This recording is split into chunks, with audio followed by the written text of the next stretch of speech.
Today I'm going to be renovating this beautiful reading lamp that I found at a thrift store. It needs a lot of TLC, but it has so much character. I don't have any use, however, for the lampshade. It's pretty dirty and nasty, so I'm going to toss it. I'm going to start by applying my chalk paint, which is a mint green. I thought that would look pretty, and the way to do this is just to slap it on with your brush. This prevents brush mark strokes. Anytime you have a shape like this, like with chair legs, just slap it on. Chalk paint adheres really well to a glossy surface like this. In my video description, you will find a link to how I make my chalk paint. Look at this beautiful texture. I think it's going to add wonderful charm to this vintage lamp. This is what it looks like after one coat. It's pretty blotchy. I'm going to need 3 coats for solid coverage. So now I'm going to apply my second coat.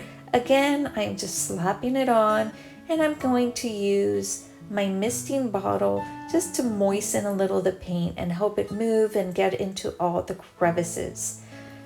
And then on my third coat, you can see how everything is looking really beautiful. I love this color, how it accentuates all the curves and softens the look of this beautiful reading lamp.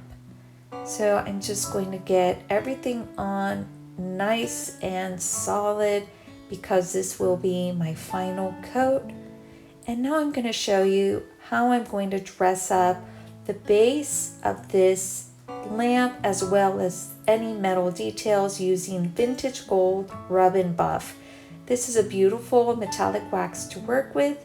I'm just going to paint it on, and look how it just is dressing and reviving this metal base so beautifully while preserving the vintage look.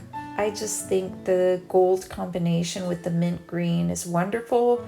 Rub and buff has many different colors to work with, but I thought the vintage gold would create a beautiful time-honored look.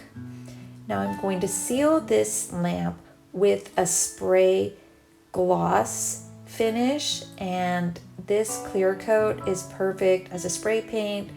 I just spray it on, and that is going to be it. So I hope you enjoyed this tutorial of this renovation. Thank you for watching, and be sure to subscribe for more fun tutorials.